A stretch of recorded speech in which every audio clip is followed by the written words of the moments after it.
How's it going, everybody? This is Mike Goldstein, stickers of the C.A.N Report. Nozzle Toff again. Nice to see everybody. I'm with my good friend, Donovan Carrasco.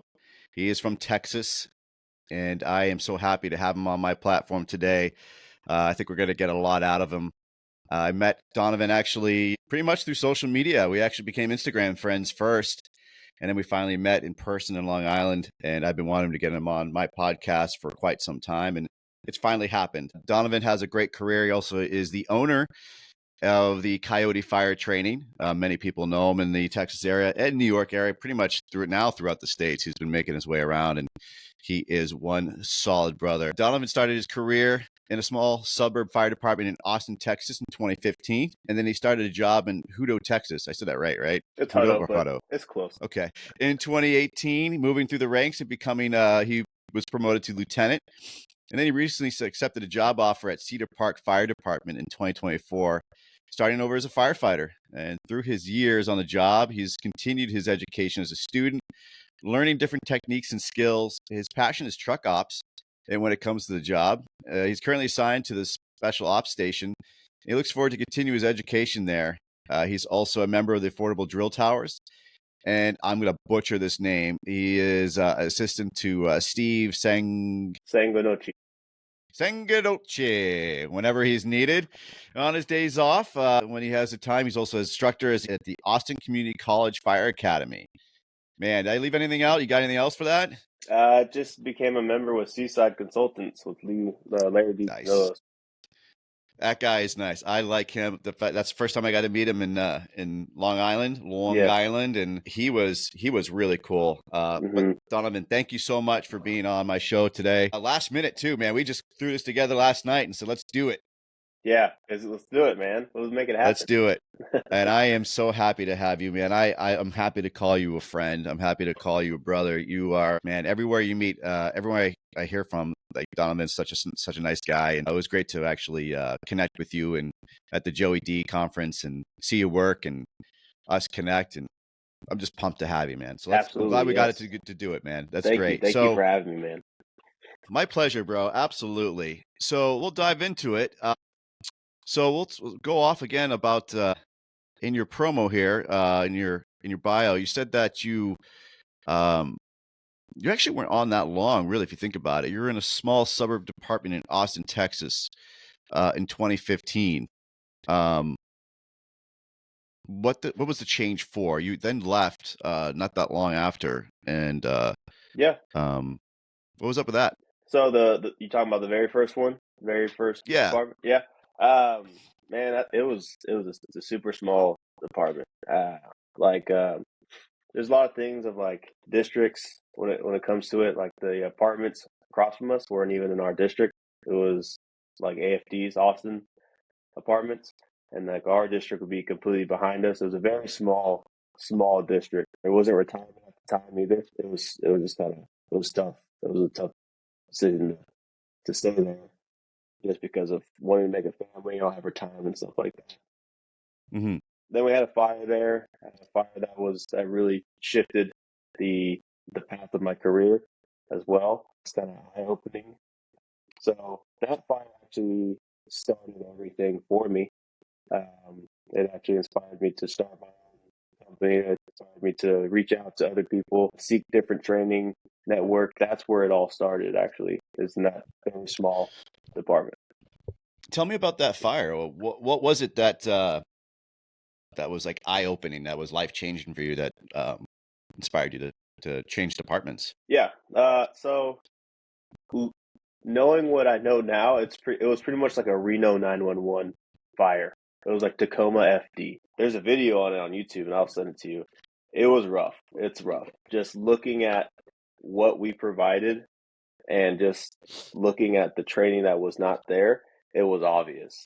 It was a huge eye-opener. Looking at the video of myself, it's embarrassing.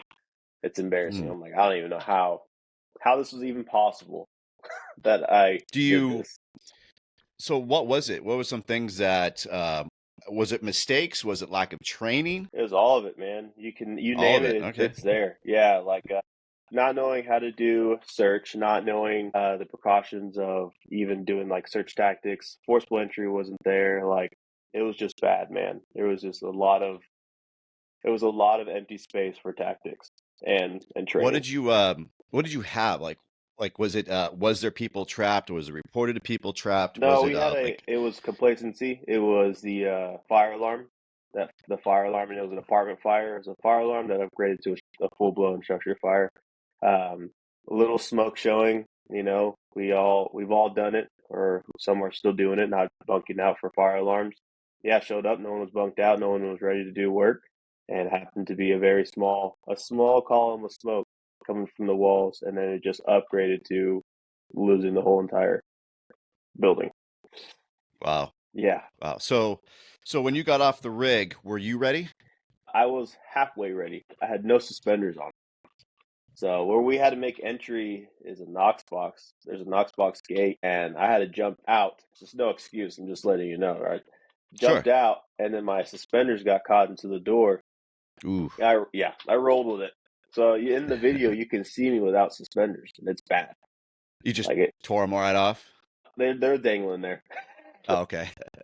I mean, it was just bad. So I was stepping up as an officer like a year and a half into the fire service. Wow. So yeah, it was just on top of stuff, on top of stuff. We had battalion chiefs who were stepping up to chiefs that from other departments. For example, another department, we had a battalion chief hook up a hydrant into a discharge. So that caused that caused the whole pump to cavitate. Like it Wow. was on top of another, man. It was rough. It was rough. How long were you in the fire service for? So you said you were only a year and a half in? Year and a half, yeah. Right. How old were you? I think I just turned 21. Wow. And how much? So before that, you never had any experience, right? This was your full-time job there, or was that were you a call or volunteer guy? I did a little bit of volunteer work there at that department, but probably this was my first time full blown fire job. Wow. So that was your hmm first full-time job in the fire service, hmm and then you're riding the seat with only a year and a half of experience. Yeah, And how many people were on that department at that time? that time we had five. It was staff of five. It was one department. We ran a quint and an engine. What were your shifts? 24/48s. ABC. So did you? So that was only five on shift. How big is your like? Was there actually more than five people for that whole department, or Yeah, so the whole department, you probably had maybe 15. I would say 15. okay? The numbers were low. Yeah. Wow, that is an eye-opening experience of all the hmm things you're saying. Yeah, I've seen it firsthand too of complacency. That's just another fire alarm activation, and we don't have to get geared up for this. And then you roll up and you got smoke and fire going. That's yeah. I'm not and you're doing already it. behind the eight ball. I Yeah, won't do it again. I won't do it again, yeah, man. I'll take the trash talking from anyone saying that it's a little bit much, but I'm not going to do it again. There's no way. yeah, man. So So that experience then opened up your eyes, and you were only a year and a half in. Were you like, I'm going to start looking for other departments, or did you continue to try to improve things within your department and say, hey guys, we can't do this again, and keep on training and try to get standards up? And or did they not really listen to you because you're the new guy and just be quiet and do your thing? I would say it was more of I started looking for departments because I didn't know that I could speak up about this and say it's the standards and stuff like that. I didn't know about that. I didn't have the mentors that I have now at the time, so I was just looking for another department. I felt uneasy. It was like, oh, it's time to head out. One, you don't have a retirement. Two, this was not. It was rough. I had one mentor there. He worked for Austin Fire Department. He worked part time at this department, Hmm. full time Austin, and he talked to me and he was like that performance was rough. So I'm like, and I looked up to him. He was actually my officer before I moved shifts, and his words saying that was rough. I was like, ah, man, that's not. Wow. Yeah, it was more like the cool uncle that just tells you that he was disappointed. And I was like, yeah, I'll do it. Yeah, there's nothing worse when you definitely with people you look up to and respect so much. and they don't have to yell at you when they do that whole disappointment speech or that disappointment look. Yeah. That'll carry a whole lot more weight than someone Yes. screaming at you for Yes. sure.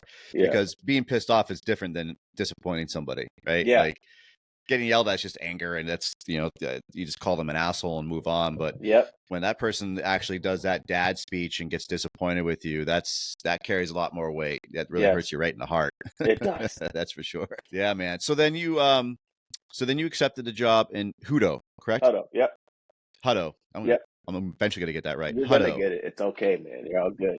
I mean, we have, like it's New Hampshire, right? We in New England, we've got Worcester and Haverhill, and people can't say that either. I So wouldn't be able to say these names. There's no way. so yeah, so you changed departments, and Mhm. then was it a good change? It was a good change at the in the beginning. I would say, man, probably my last year was probably rough. Maybe last 2 years. It was a good change. I met some great people there. Like I said, I really enjoyed my shift when I was there. I had a captain that was he'd give you the shirt off his back, had a battalion chief who looked for you or looked out for you as much as he could.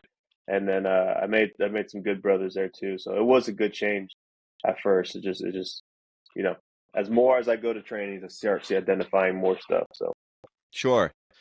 So that was in 2018, and then you moved through the ranks and you got promoted to lieutenant there. mhm. Were you able to institute some changes that did you feel there was any deficiencies? I mean, I know it's really hard, especially when you start to get more years in and you go to a new department. Yeah. I always think that when you have an outside person come in, join your department, they can see things with fresh eyes. Mhm. It's not necessarily the department's doing something wrong, but when you have a new fresh face and new fresh eyes come in as a new member, they have some really great ideas that sometimes they've seen from their department, and they can bring it into now this other department they've just joined. But it's also difficult to the guy's already there, like, what do you know, right? You can't Yeah. tell me I'm doing to do something different, or we don't want your ideas, you're brand new to our department, you don't Yeah. know anything yet. Yes. Did you try to institute anything? Did you see anything? I mean, sometimes you don't need to see anything. Sometimes it's there's nothing wrong, or they're not doing anything necessarily wrong, but there's no changes that need to be made. When you Yeah. went to that department, did you see anything that maybe, hey, I can help improve things? Man, I went to that department and uh, my approach was to be is more of like I don't want that fire to happen to me again, and I don't want that to happen to anyone else. So when I joined, I really started to find trainings. I went to go to different trainings, and when I did that, I started to identify where we were, I guess, lacking. What we could improve on. So maybe within the first 2 years, I was training hard. I was investing in myself. I was spending money just like I'm doing now, but I was doing it pretty frequent in those first 2 years. When I started to do that, I started to find my mentors that I still look up to today, and they started to help me out with these battles that we're talking about. Like identifying different things. And something that really helped me through these years when I worked there is finding out how to talk to someone and how to approach it with someone. That helped me.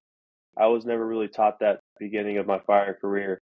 I had to find that out by myself Hmm. going to training. So you can't come into a department saying that we're doing it wrong. I believe Sean Duffy says that.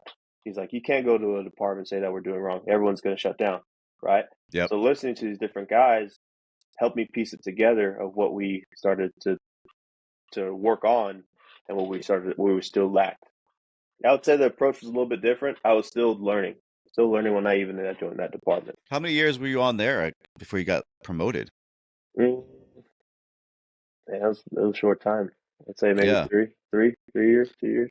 as I say, because you went to a different department in 2024, so Yeah, it definitely wasn't that long. You left in 2015, and in 2018 you joined, and then looks like shortly after you got promoted. yeah. How was it being an officer, being so new on that department?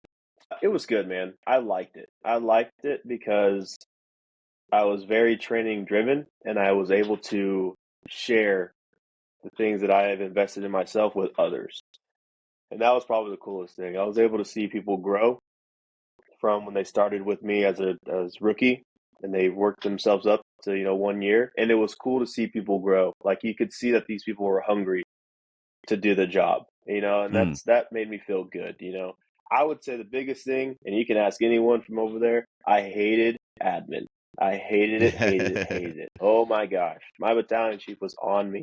I could not stand the admin portion. There were things when it came to the admin portion that I didn't feel were as important as training the personnel that needs the training. And when it came to the admin portion, I felt like we spent too much time on it. You know, I don't want to speak for all departments, stuff like that, but that was probably the worst part for me was the admin portion. I think, and I mean, imagine just because you were the officer, you had to do a lot of the admin stuff, all the Mm-hmm. paperwork and report writing. Man, I never really understood it. When I was coming through the call part of things and started enjoying getting more involved, I always thought like you had to promote, you got to promote, you got to promote, you got to promote, right? Like that's, Yeah. and I didn't understand, especially for career side things. I never understood why these 20, 30-year guys were still line linemen, and they didn't want to get off from the back seat. They had so much time in and so much experience, and there were such great people at this job. And I'm like, why aren't they lieutenants yet? Why aren't they Yeah. captains? And then as I started to get more into it, and after 5 years or more, I started to realize like it really isn't what it's all cracked up to be. And on my side of my experience of the call side of it, we we we rode the front seat. I was a lieutenant for my call department, but it was really just a title. We didn't do anything. We didn't do a whole Yes. lot of report writing, right? Yeah. Like the Chiefs handled all the bigger calls. The Chiefs handled all the training. The Chiefs, they did everything. But when the call comes in, I got to sit in their front right seat. I got to talk on the radio, and I got to hopefully tell my crew what needs to be done. Mm-hmm. But for the most part, we kind of had like a micromanager, so it was really he was telling everyone what needed to be done. Mm-hmm. So we were just there. We didn't do anything. And then I realized now for career side of things, yeah, you're doing a lot more, but that comes with a lot more paperwork, a lot more office time, and you're missing the time of actually getting to train with your guys and really getting to sit down and hang out with them, because you have to do all those reports and Mm-hmm. and all the job performance reviews, and man, it just becomes tedious and boring. So I finally understood why a lot of guys don't want to move up, because it's Mm-hmm. not that fun. It's sitting in an office can be super boring. Yeah. And if you try to put that off and want to hang with the guys and train with the guys and do what you used to do for 20 something years, Yeah. like you just said, like, man, your chief's going to be on you because, hey, I need these reports. Hey, you need Yeah. to fill this out. You need to do that. And you're like, man, but I just want to hang with the dudes. I want to Yeah. pull some lines. I don't want to do this report. Yep. It was rough, Yeah, man. man, That's that's it. tedious. It is. Yeah. You hit it right on the head, man. Like it just was rough. Like, I'm a family guy, so I like to hang out with the crew as much as I could. And I had a good crew, so I liked my time with them. So I bought a computer just so I can do reports on the recliner and just hang out with them. And that still didn't work. Like, we would venture off to go play board games, and now I'm 10 reports deep, and then I need you to do those reports. Like, dang. Yeah, I'll do it. So that leads me into this next part. So you then changed. You got a job offer at Cedar Park. Mhm. Now you changed departments. Was it because it was like becoming that stagnant part? It wasn't exciting anymore. Yeah, I would say so, man. When I was in the officer role, you fight these battles as an officer, with other officers. There's other battles that your crew may not know that's happening. And that's how it should be. These battles that I was doing with some of the officers meetings, it was to a point where it's rough. I was feeling outnumbered. A good friend of mine who I call a brother, he just promoted me into that officer. He said, "Hey, just wait, just give me some time, and you and I will take over together." And I was so far gone. I was so far gone, and I When you say told him, so far gone, were you so far gone just disenchanted with what you were doing? Like you yeah, just like no love, no passion. yeah, You're it just was, done mentally. Like I yeah. can't do this It anymore. was rough. Like I was spending more time thinking about how to change the world within this apartment rather than I was spending time with my family. I was bringing it home a lot. I Mm, wasn't having anger or anything toward my family. I was just yeah. mentally not here, present for my family because I'm trying to figure out how to do these battles, and I felt alone. felt alone doing these battles a lot of the time. You know, it was worth it. There were some battles that were worth it. There were some battles that were not, you know, and it just, so the battles that were not worth it became to be more onto my plate. So I was having Mm. less small wins. Does that make sense? Less small Oh, wins. absolutely. It just became more of like, hey, we lost again. Hey, we lost again. We lost again. You know, and I could see it within my crew. Like I started to bring it back to even my crew. You know, and I hate the negativity of things when it comes to being an officer, and I was starting to do that a lot.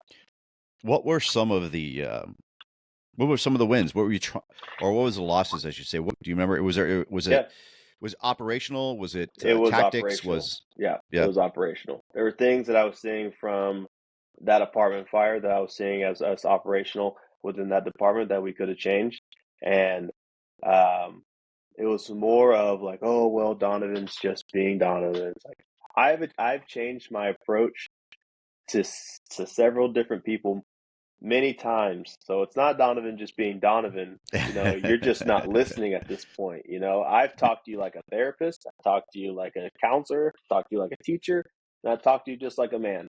None of them are working. So it's not me just being me. You're just not wanting to listen. You're being a very reactive person, you know, so you're not being proactive, you know, and I don't want that. The community doesn't deserve that. Our personnel doesn't deserve that, you know, so let's be proactive. And being the proactive side of things just wasn't there, you know. And you know, I don't want to speak ill about that department. I like the chief. You know, some people had issues with the chief. I didn't mind the chief, man. It was it was probably from the officer role is where it really started, I would sure. say. So Man, it makes a lot of sense. I think we're still fighting that battle. I think everywhere in the fire service, yeah. we have reactive Hmm. admin, Yeah. and it's not shitting on any particular person or departments. I'm just saying, as a whole, Yeah. we do still have a lot of reactives instead of proactives, Hmm. and I think this honestly the fire service is built on reactive. Yeah. I mean, that's how we've gotten these changes, right? Like something bad happened, and so we had to make that change. Hmm. We didn't know that bad thing was going to happen, so we couldn't be proactive about it. Yeah. You know, luckily now we've got so much data, we've got so much knowledge, but the fire service is always changing. It's very fluid, and Hmm. um, we're still going to be reactive Yeah. to Yeah. things. We don't know everything that's going to come our way. Hmm. You know, 9/11, right? We could never prepare for that. We couldn't Yeah. be proactive for that. You know, that's everything that came after that. We Hmm. became reactive. Hmm. So um, we do our best to try to plan for everything, but we can only do so much. And like you said, those tiny battles, I think it helps with being proactive. But there's just certain things you can't. I mean, I understand too, like budgets, right? But that's Hmm. usually the biggest. I think from my previous experiences, usually budgets. Usually that's the biggest excuse that I always hear is, well, our training budget is low, we can't do this, or you know, our line items can't afford that. So, Yeah. you know, and you keep getting on your admin, hey, do we have it yet? Do we have that money yet? Do we have that Hmm. budget yet? You know, and it's always usually, you know, well, not this year, not this year, and I think those are for me. Those were the battles I always kept trying to push forward and try to win. Is, you know, like I want to see some changes, not big changes, but and it usually comes down to money. Yeah. So I definitely feel your pain on that, and I think that's amazing to keep trying to push. And like you said, I think I like those small battles that you or those small wins that you have. Yeah. And you didn't lose focus, and um, but I understand coming home and that's all you can think about. It consumes you, Oh and man. Yeah. you know It that's a was tough rough. one. It is tough. And like again, I'm not good at the admin stuff. So like, you know, getting mounds of emails and have your work phone, you know, that's issued to you. Again, got to bring that home. It's like, you know, I just got to the point of like, why? Why am I gonna have this on at home? You know, there's just no point. You got to There's no turn point. off. You got to Yeah. unplug. Yeah, Hmm. I mean, there's no way to relax if that phone's constantly going off. Yeah. You And know. then if you like, you know, a lot of guys also do they still stay on as volunteers in other departments. So you've got your full-time career dinging in, you got a company phone that's constantly going off, and then you got your pager on the other side of the fence going off as well. And you feel guilty for not helping them out when they need help, but you need to help your family out. And Yeah. I think sometimes we take on a little too much, and we need Yeah. to unplug and focus on our family and focus on our Yeah. health. And cool. So you started over and you went to Cedar Park. Yeah. Now, how old were you when you then joined Cedar Park? 28. So yeah, I just had a 28. birthday, so 28. So this is your third time being a Yeah. probie. Yeah. Sure How is. was that? Man, I would say it could be worse. It definitely could be worse. I have a good group of people within that department who don't treat me as a probie. I treat myself as a probie.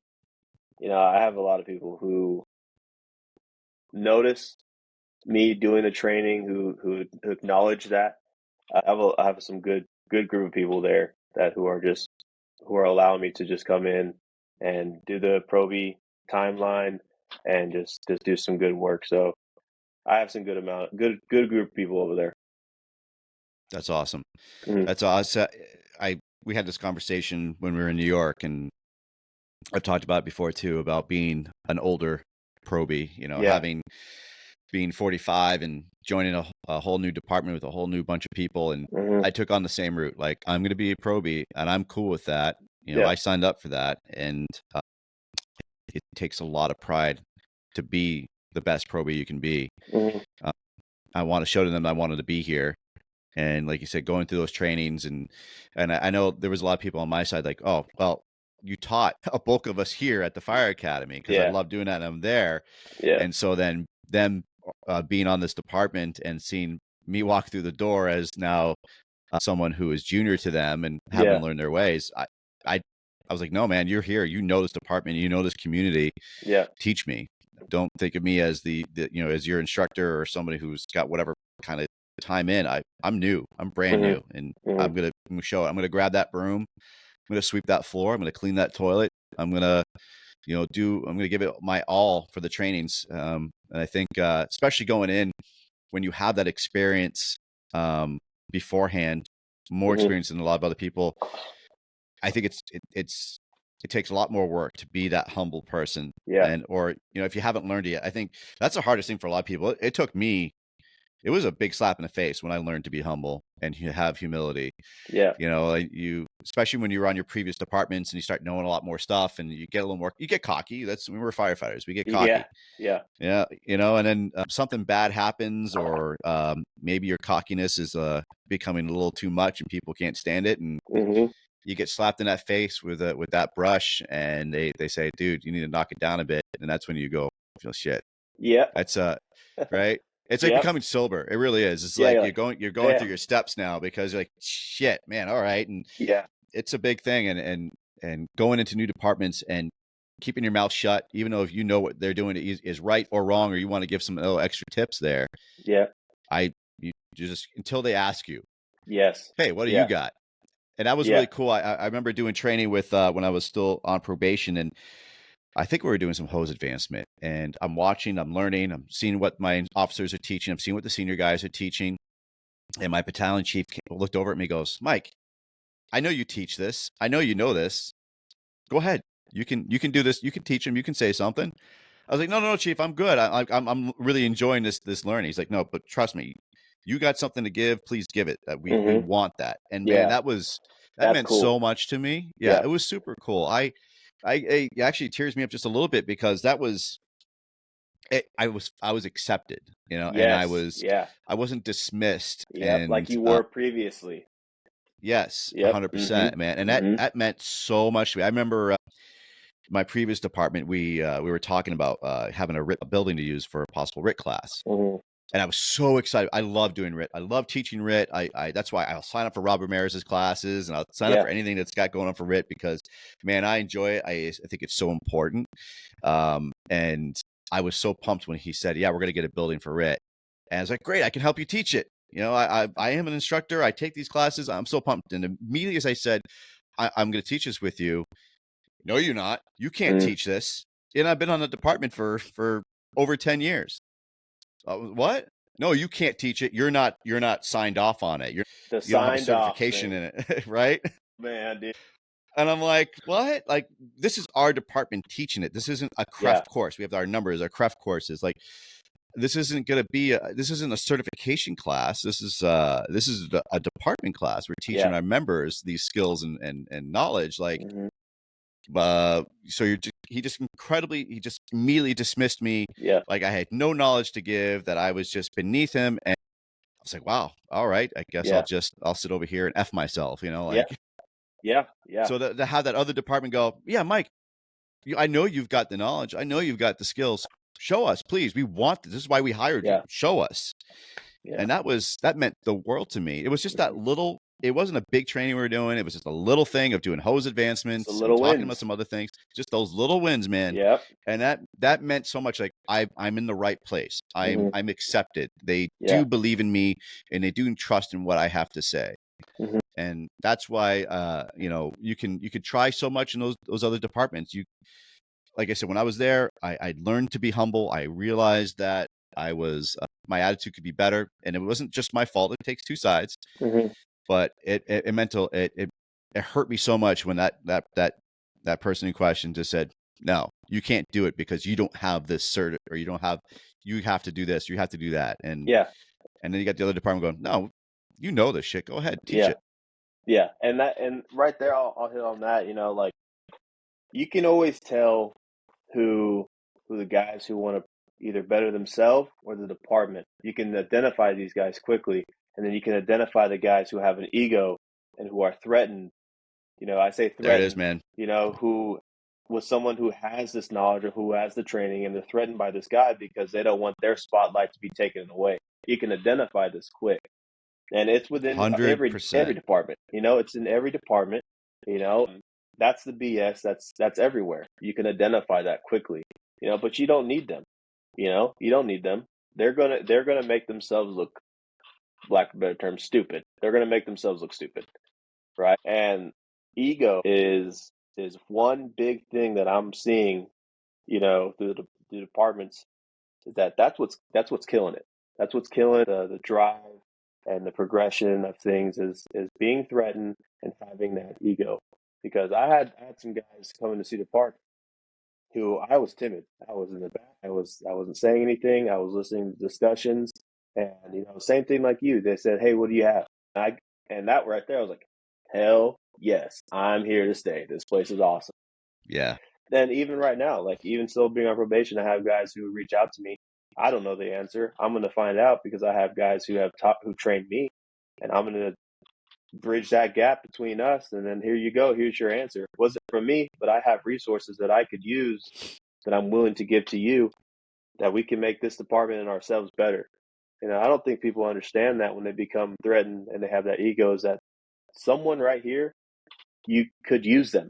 You could network within their network, and you could use them, but you're too egotistic to understand that, and you don't want your spotlight taken away from you, that you're ruining that. You're ruining this opportunity to meet people that you may not even meet in your life.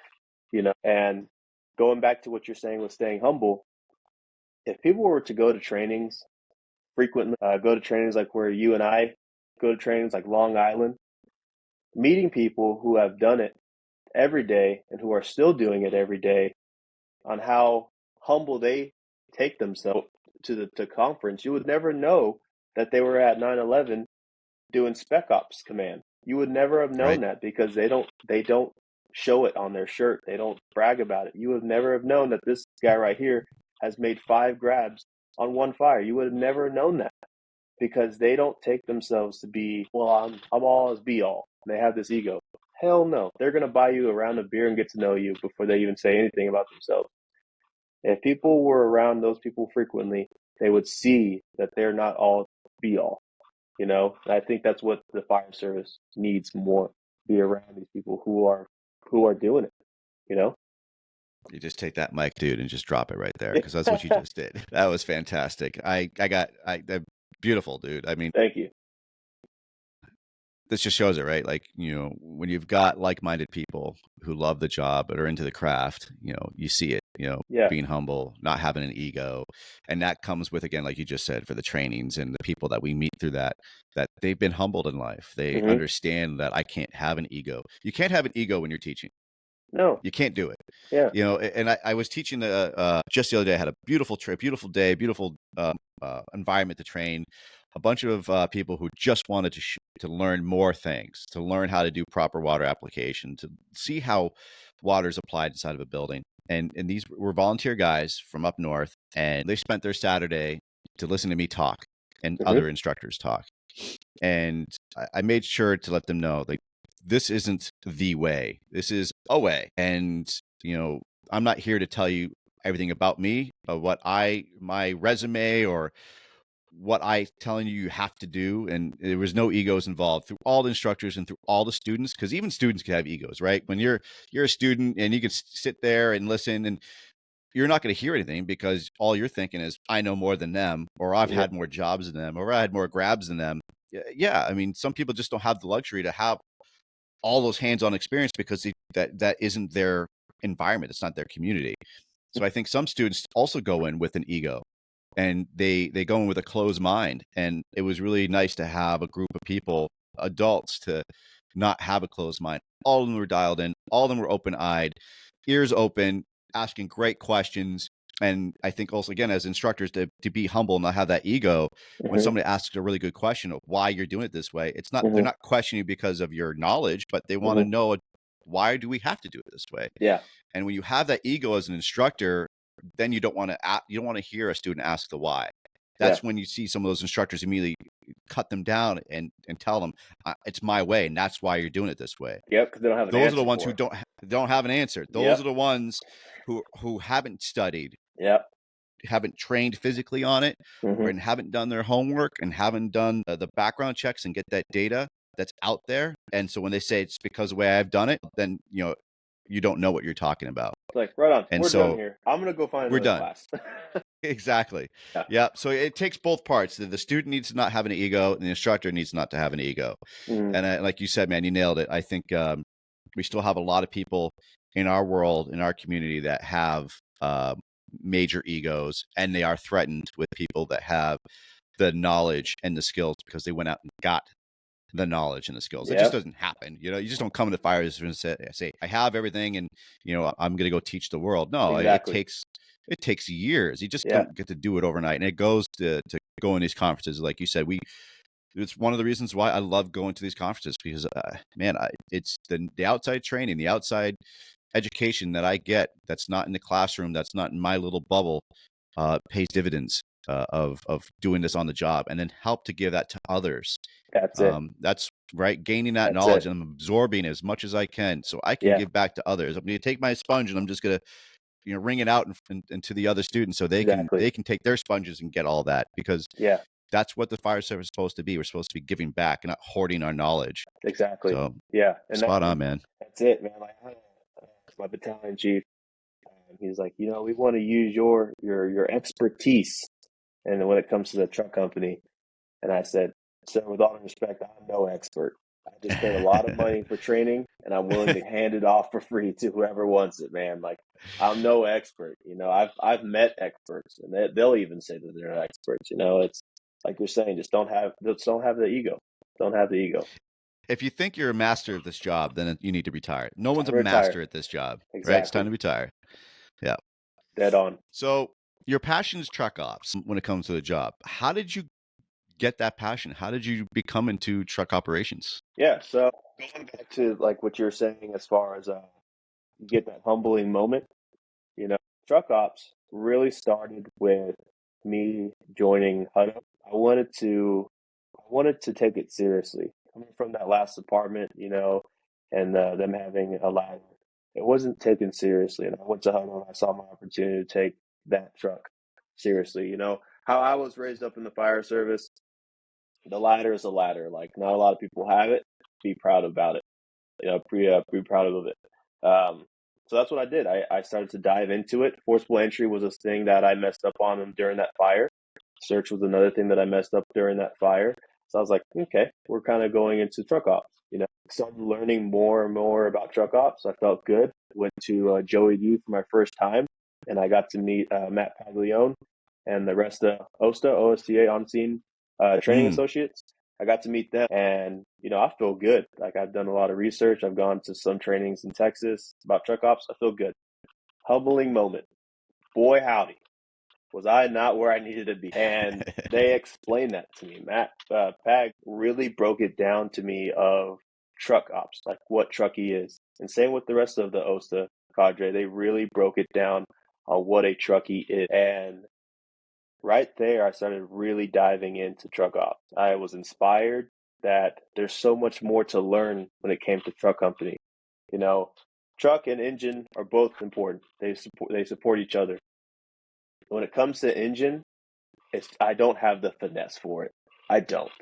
I found that out doing nozzle movements. Not flexible for one. Two, you got to be swifty with it. I work with a guy in my department now. His name's Holman. Dude is insane when he moves a nozzle. It's ridiculous. And I know me personally, I wouldn't be able to do that.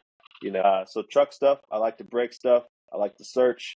I like to throw ladders. So I just started to be a fly to light when it came to that. I loved it. I loved it. I loved it. That cadre and Pags alone really inspired me to start diving into truck ops.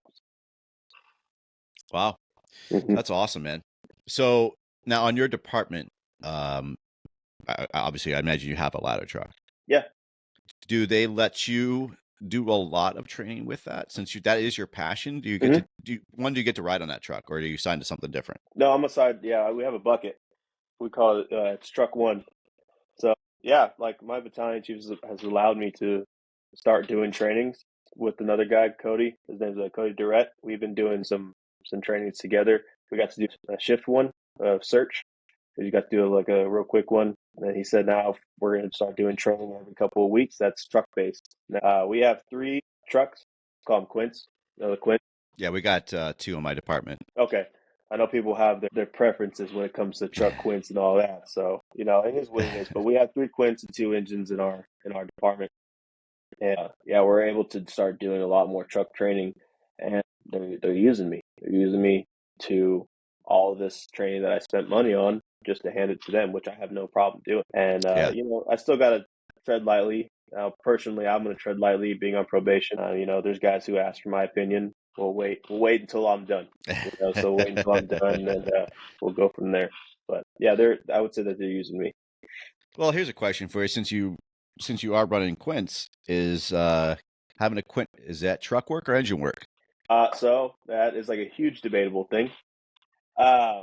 Our Let's go truck. down that rabbit hole. Oh yeah. So our truck, when it comes to Quint, man, I think it comes to as far as what the conditions dictate. So if we need to get water on the fire quick, obviously we're gonna be pulling a line. I'm more into of a thing where if we show up as our truck company, I say truck ups first. We pull a line, lay it right there in the front for the engine company, but we go inside with a can. Conditions dictate, though. That's my thing. And the guy who's in the back, Cody, with me, he's on the same page as I. And I would say that our company as a whole on V Shift, we're pretty stout to it as far as that goes. Man, I would say long answer to short, conditions dictate. Engine or truck if you're running a Quint. So what does your department think about it? Do you have an SOP or guidelines of how that's supposed to operate? As you're riding the quint and there's fire showing, do they expect you to be operating as an engine company first and not grabbing a can? It goes both ways. We do have a policy. We are a neighboring department to a bigger department because Austin. We're right next to them. Like, we have 2 of their companies that will come to our structure fires quickly. Like, they're that close. Hmm.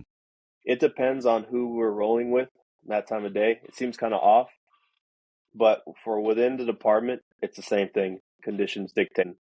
We have a strong group of officers who would probably identify that pretty quickly. Like, we had a fire on C Shift, had a fire, and there was a Quint got there first, and they still had an engine pull a line. Like, they did a great job. Like, listening to the radio traffic, they did a great job. You know, Hmm. I think people have common sense to dictate which is which. Yeah. So it's we do have a policy, we have a response plan as well, but it just comes back to common sense when it comes to it. How many on your truck? We overstaff, so we usually have 6, sometimes 6. So You if have we have 6, 6 on your truck. yeah, so Wow, dude. and it's cool. We don't run it like FD&Y 6. So we'll run 4, and then we'll put 2 on the rescue, and then we'll staff the rescue. Okay. So we have a rescue in house, but we will always take the rescue for fires, major car accidents, stuff like that, swift water, stuff like that. It will get deployed for those type of calls. But if we have 6, we usually do staff the rescue. But the reason why we have six is because we overstaff. So some people don't like the overstaff. I enjoy it because it cuts down MOT. So if someone calls off from like station 3, then one of us from station 1 will go float over there. So Nice. I'm a full-time floater. It is what it is. I don't care. I'm happy to be employed. So I don't mind floating. I think it's great. I think it's great that we have people who float so people can have off and people don't have that MOT mandatory as Yeah. often. So I'm here to stay afloat as much as I need to. I don't really care about it. I think it's cool. I get to work with other crews as well. Yeah, Even man, if that's it's an awesome. engine company, whatever. I'll take it. So that makes sense. So that's why you have, if lack of better words, you have the luxury of being able to operate both. You can Yeah. be the truck and deploy hand lines. Yeah. On my department, if it's in their district, and we have a bucket and we have a straight stick, and there's 3 guys on that apparatus. So it's kind of like you said, conditions are going to dictate. Yeah.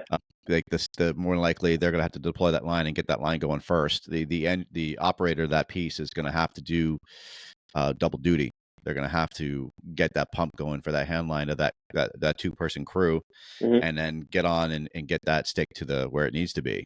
Yeah. So with us being 3, it's a little bit different, and you do have to work on the fly and see where you're needed the most. Is it going to be the hand line first or the stick to the roof? So Exactly. yeah, I think awesome, man. goes back to common sense too. Like, what I'm saying, as far as you can't put in a policy the time frame on when an engine's going to approach, either behind you Yeah, or in front of you, and then it's hard to dictate that because you never know. They may be on a call. exactly. I was just going to say they could be on another call. Yeah. You just it's hard to put that in policy. It seems like, but Yep. Cool, man. So now you also really do like search as well. Mhm. What is it that really inspires you to be really into doing search? So I did a class at C.A.N. I told them I really became inspired and passionate about search is when won that fire, not having an idea on how to do search, and really understanding what customer service is, going to different trainings and listening about different guys and their search aspect of things. One thing that really drove it home is when I had my daughter, my 3-year-old daughter, is how important search is, because I want someone to go find her. I want someone to find my family. Yeah. So I think everyone should have that passion and that aggressive approach when it comes to search. It's the world is ours when it comes to search. VES is such a debatable thing when and when not to do it, right?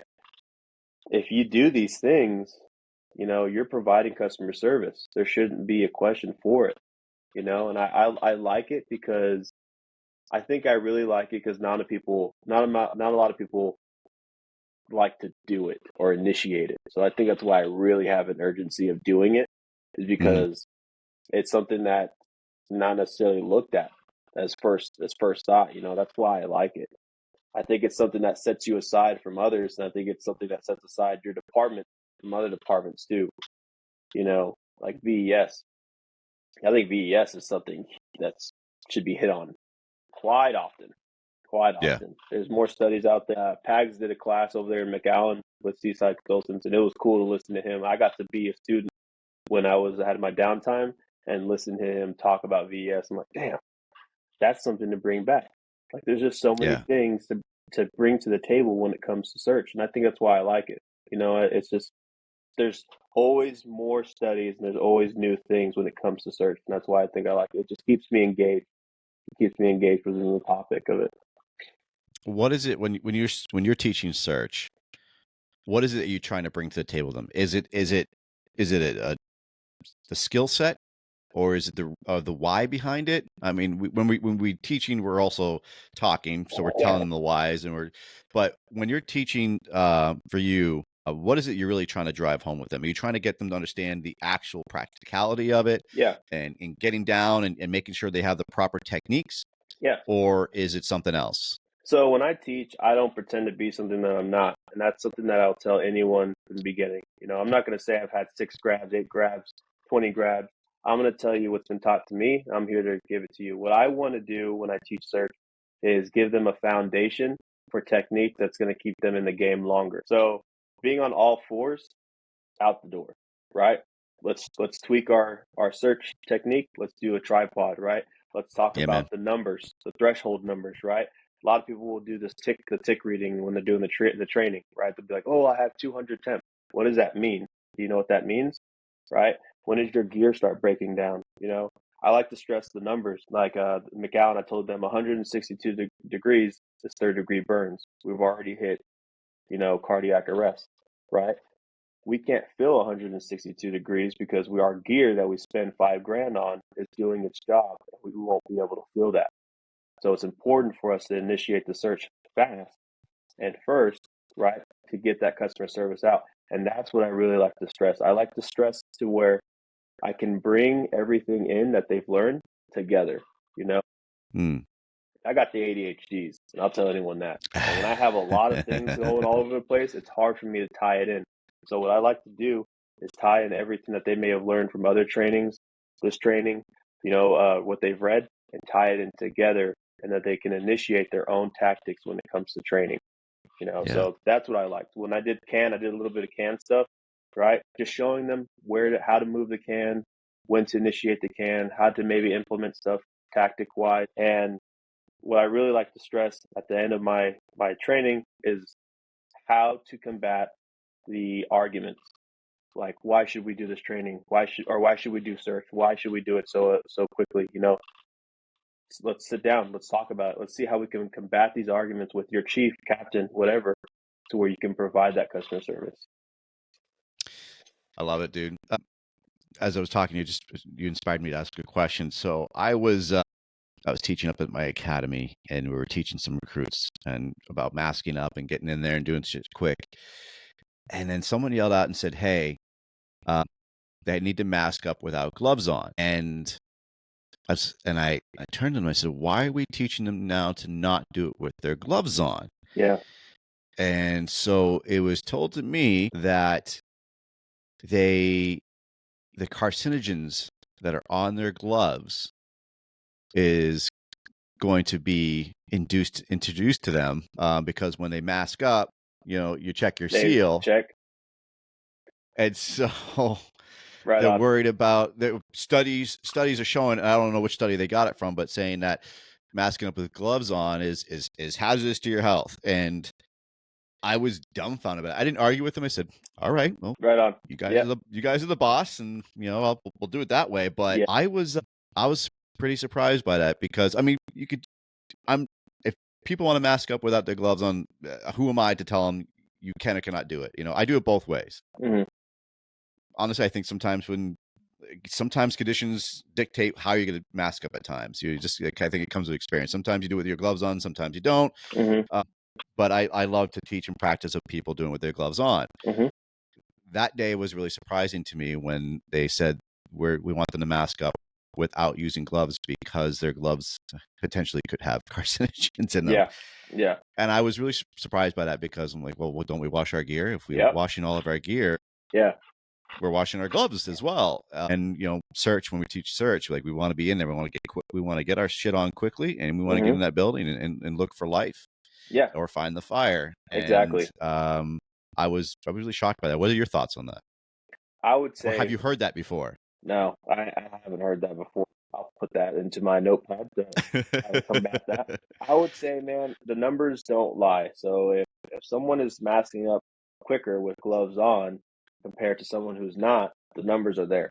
That's customer Hmm. service numbers, Carcinogen numbers, that's way out of my Bill Nye scope. That's some Bill Nye stuff right there, right? But to combat that, okay, so they're getting carcinogens, then let them do it with the regulator already on, and they still have their gloves Mm-hmm. on, right? So if they're going I to look like for the that. seal, boom, regulator goes on. They have a glove on already. They're not getting carcinogens. They're breathing air. If they don't want to breathe the air, they unclick. There you go. That's how I would combat it with the chief. I'd be like, okay, you don't I want me like to that. breathe it in. I'm going to do it with the regulator then. So Yeah, man. I like that very much. It just, it's again, it's some of the things that we battle when we're trying to teach, and you get conflicting points of views, yeah, and and then this is the problem, like the training scars and things like that, and even teaching scars when you're trying to teach a group, like, hey, we're going to do it this way, and then they come at you going and say, well, no, we're not teaching them that way anymore. yeah, And I think it's hard, especially for people or the kids. I mean, some of these people they're literally kids, yeah. and they're trying to learn the best way. And then you got someone like me going, "Hey, put your gloves on before you mask up." Mm-hmm. And then you got people coming over and saying, "No, no, no, no, no, no, no." So then they Yeah, get in the field, or they go to these other trainings, and hey, we want you to mask up with your gloves on, and then, well, sorry, I've never done that because of cancer. yes, yep, you know, yeah, yeah. but I love and I think I'm going to bring that to the next class I teach. Though, is all right. If you don't want to do it with gloves on, they're going to keep the regulators on Yeah, and mask up that way, boom. and we can show them a better way to do it. Mm-hmm. Just combat Yep, it, I love it. And the McAllen, we had a department who said that they don't mask up at the door. They mask up. They have the mask coming off the rig. So I was like, okay, let's talk about it. Are you always going to have your mask on when you're staging? And they said probably. And I was like, all right. I said, here's one scenario. You're throwing a ladder, and then all of a sudden someone just bolts back into there, and you don't have a mask on. Now how do you mask up? And then we were able to start analyzing. Okay, you're not always gonna have your mask on, but you may. But here's the times that you won't. Let's practice masking up. And I was able to do that. So that was pretty cool. Good, I love Mm-hmm. it. Yeah. So now you're the owner of Coyote Fire Training. Mm-hmm. How did you get into that? Like, how? First off, how did you come up with the name?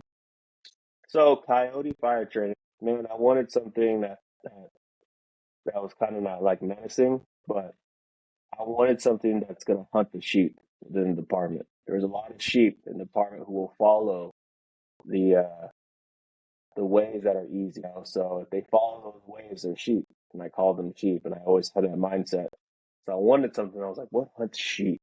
And then I was like, oh, coyotes are kind of cool. I looked it up, and then yeah, sure enough, coyotes hunt sheep. So I ran with it, man. At I least you like. looked it up first. Yeah, I was like, okay, I had to do a lot of research. I was like, all right, nah, I don't watch a lot of Animal Planets. Let me make sure I have this right. So I like coyote, man. I like how they move. They do. We have a lot of coyotes here in Texas, and I think they're just cool animals, to be honest. And I think that they do a pretty good. It represents hunting the sheep well. Anyone could do like the wolf, right? But the wolves are big. Those are too big. I'm not. A big dog here. So that's why I like the coyotes. They're small like a kind of like the underdog. Yeah, man. So you Oh, say you created the company in hopes of spreading passion and helping establish a truck-based foundation for other like-minded firefighters in the departments. Isn't not just truck-based too? It sounds like you've expanded also to some other things. Obviously not engine work, but is there yeah. anything also that you do with that company? So I did do a lot of engine stuff at first, but I wanted to stick with what I'm passionate about. And a lot of my mentors have really helped me with this training company. And just a backstory on it, it's helped me. They've helped me kind of go the right way. You know, don't pretend to be something that you're not. And that's really been stressed to me. And I'm gonna make sure that I do that. I'm gonna make sure that I fulfill that. They said stick within your wheelhouse. You don't have to be good at everything. I was like, oh shit, that's a good point as well. Yeah.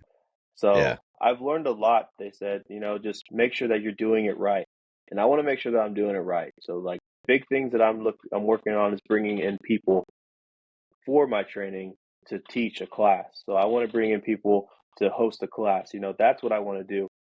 Coyote Fire Training is here to bridge the gap. That's what I'm here to do. I'm not here to make a dime off departments. I'm not here to to pretend that something I'm not. I'm here to bridge a gap, and I want to bring in training. I may have my own training company, but that's not necessarily what I'm here to do. OSTA, that's a training company to me. If someone's here to bridge the gap, sure, you're a training company, right? Same as me, right? But there's other training companies that have the knowledge to bring to the table that I hold to a very high standard compared to myself.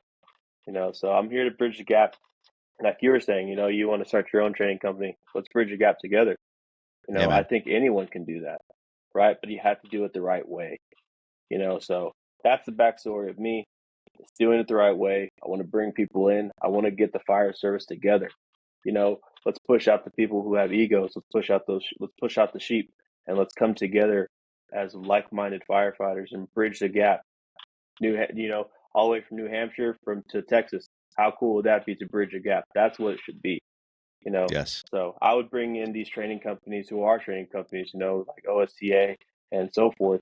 Like those are the guys that should be known. Those are the guys whose message should be shared. And I don't think a lot of people know how to either hear that message or how to get it from them or even how to get them. So I just want to bridge the gap, man. But truck company stuff, that's what I like to do. I like to do search, forced entry, and ladders. I like to bring techniques that people maybe have never seen, and I like to make things easier on people and start a foundation for them with that. Some departments just don't stress on it. Some departments just don't train just because they have a ladder. They're like, oh, we're just going to do truck ops. Well, what is truck ops for you? And that's what Yeah. I want to bring. When you go into these, if departments are hiring you to come in and help do some training, do they tell you what they're looking for, what they're lacking in certain areas, or what they want to see their crews improve on, so you Yeah. have an idea of where to start? Yeah. So I had a department outside of San Antonio. They reached out to me and we worked on different things. I asked them, I said, what are you exactly looking for though? I don't want to bring something that they can't use. Yeah. So I asked them, I said, what are you looking for as far as limited staffing? I'm big on limited staffing. I like to do limited staffing tactics. And, we talked about it. We talked about as far as like engine versus truck and when to initiate search. We got to do a lot of that stuff. And I think interviewing these departments first to what they want and what they need is important rather than giving them a curriculum that's way out of your wheelhouse or what they're not even doing. So I like to interview departments. I shouldn't say interview, but I like to ask the department what they're really wanting. Yeah. That's great, man. I think that's like super important. We can't just go into area departments and start just laying down what we think they need or what we're telling you to do. Like, you need a goal, you need a direction, and it definitely, as being an outside company, you need to listen to your customers and give them the skills that they're paying you to give to their other guys. So that's awesome, dude. Yeah. I love it. Now, before we start winding this down, how did you come into the fire service? I never got that backstory. Like, did you always want to be a firefighter, or like, how did you come into this? I wanted to do something. I wanted to give back to my community. I wanted to do the military. No, it was not going to happen. My mom said no, and also my girlfriend, who is now my wife, said no. So I was like, okay, I move on. The very beginning, I wanted to do SWAT. And I was like, "Ooh, I want to do SWAT. They're breaching doors." I found out I had to be a cop first. And I was like, "Okay, well, I just want to go into SWAT." That wasn't going to happen. Then I looked at being an architect. I looked at that for like maybe 2 days because I found out how much math was involved. Not going to happen. So my grandma has called me her God's warrior. She said, "You'll always do great for other people." That's So awesome. I wanted to do something, and it's actually a complete circle. Is that I wanted to do something and join the fire service was next. The department that I'm at now actually visited my high school to do a teen advocate program to like get people into the fire service and show them. My department now actually got me into this is my career. So it's a complete circle. And then department. So they came to your school to talk about the fire service, and that's sparked you to join the fire service. Yep. Love it. Did that, and I actually grew up within the city that I work for now. So I actually grew up in Cedar Park and Leander. So it's been cool, man. And it's been badass. it's a complete circle. So they got me into the fire service, and I'm going it. I talk about that a lot. We need to do that more. We need to get into the schools and talk about our job, talk about the career of the fire service. I know we do career day. A lot of places do career day, but I think we need to do more than just career day. And I've said it many, many times, and I'll keep preaching it, that we need to talk to the at-risk youths. We need to, the ones who are going to be positive, might drop out of school because they don't have a direction. And go into the schools and talking to the teachers and say, hey, who really needs to hear from us? Who is it that doesn't have a direction? Who do you fear is going to be dropping out, or maybe when they leave this place that they might be in danger of falling into the wrong crowd, or going down a wrong path. And I think the fire service can lead those kids that are looking for a life and a family, because we're a family. And I think that if we let them know, like, hey, you come to us, we're going to be your family, and you're going to have a direction in life, and we're not going to let you fail. Exactly. I think we're going to get a lot better kids into that. And like you said, you've come full circle. You've come back home, because your fire department came to your school and told you guys about the job, and that you can do this. And I think that's so cool. Like, we need to definitely be out in the schools more, especially since we're hurting for manpower, we're hurting for recruitment. I think that if we definitely tap the schools and tell them, like, hey, we'll lead you to where you need to go, I think that will help get our numbers where they need to be, and get some really great people. Dude, that's awesome, man. I love the fact that you've gone full circle. You're back home, and you're doing what you love. Super cool, dude. That's what I'm saying, man. It's been a pleasure, man. It has been. I could talk for another hour. I mean, I would love to talk more about everything that we love to talk about. It has been an absolute honor, my friend. I can't appreciate you enough, dude. It's been great. Absolutely, man. Thank you for having me. Yeah, dude. I hope to talk with you more. Anything else before we wind down? Is there anything I missed, or anything else you want to bring in there? No. Where are you going next? Where are you training next on? Right now, man, just the big one that I have coming up is Joey D in Houston. Be helping out Steve over there. That's the biggest one. So I'll do a big shout out for that one. Whoever's available for Houston is going to be in the Houston training field this year. It's going to be the wealth of knowledge there. A lot of good names. That's awesome, bro. Big classes are going to be coming. Yeah, Steve's doing a good job with Joey D this year, or this next coming year. Fantastic. I know I'm hoping I can do it, brothers. Bears of the Oath is coming up in February. Registration's open for Bears of the Oath. If anyone's looking for some good, solid training and some serious brotherhood, please check out Bears of the Oath. You can find them on Facebook. Our again, registrations are open. I've never been. I'm hoping to go. I've heard nothing but amazing things. Shane Bentley runs it, and anyone knows who Shane is. He is a stellar dude and cares about us, cares about the fire service. He loves God, and he loves doing this job. And I'm hoping to go to that. I'm also give props to Dadgum Fire Conference. That's going to be registrations opening soon for their conference in May. Would you happen to be going to that one there, man? Or you think you'd be able to go? I don't know if I'll be able to go to that one in May. I think I have some classes that my department's putting on that I have to do. So we'll see. Gotcha. Yeah. I'm definitely, that's going to be my annual retreat. So I'm looking forward to that one. Anyone who's listening, please check out Bears of the Oath. Check out Dadgum Fire Conference. Joey D in Houston. It's all of these conferences that we talking about are huge, not just to hang out and just drink beer. This is about learning the craft, meeting new people, getting skills, networking, brotherhood, sisterhood. If you're feeling down about yourself and you need a break, you go to these conferences. They do help immensely. They help with mental health. They help you to just bring it all in perspective. And you get to meet awesome people like Donovan, who just loves to be around people, super humble, and he's a wealth of knowledge. So anybody who gets a chance to learn from Donovan, please look up Coyote Training, Fire Training. He is on Instagram. The dude's got some great clips. He's got his your logo, by the way, is badass. I love that logo. I appreciate that, dude. That's aggressive, dude. That's a badass freaking logo. Still waiting for my hat. So once we get that, dude, I know. Freaking, I have your hat. I'm not sure what's up. The sweatshirts are in production. I had a big mishap with that guy, but he's working on them. I promise you, I'll get Nice. it. Do you want to give props out to the person who did your artwork at all? Which one? I don't know. Whoever did Either your one. stuff.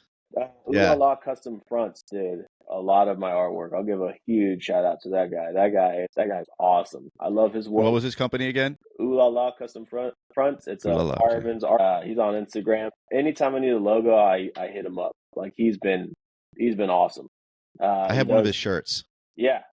So he does like the apparel and all that stuff. He does leather chin straps. I reached out to him for leather chin straps. He made a leather front for me. He's an awesome dude. He's based out of Colorado. So I get the Colorado some love since where I was born. So he's Oh an no awesome shit. dude. Yeah. So He's a good dude. well, since we just touched on that. So you started in Colorado and now you're in Texas? I was born in Colorado, but raised in Texas, pretty much, man. Oh, okay. Yeah. So Fantastic. they wouldn't All call right, me man. native. Well, it's like I was born in New Mexico, and so I Okay. got the shirt on to represent. Hey, there you But go. yeah, I was born in New Mexico, but pretty much spent my whole life in New Hampshire. Okay, right on. I just spent like informative years in New Hampshire, New Mexico. But Yep. I go there every time I can go there because my family still lives there. Yeah, definitely, man. Awesome, bro. That's awesome. Cool, man. Well, like I said, dude, it was an absolute pleasure. It was so cool talking with you. I hope a lot of people got out of a lot of information from this. And Yeah. if you're ever looking for training, please reach out to Coyote Fire Training. The dude is top notch. Donovan Carrasco of the Cedar Park Fire Department, dude. Awesome. Yes, So sir. just hang right there. We're going to finish this and Cool. I'll be talking to you a little bit. Hold on Cool. one sec. All right, everybody. You guys have a great day. Thank you all for listening. Please tune in, subscribe to YouTube, Spotify, and Apple Podcasts.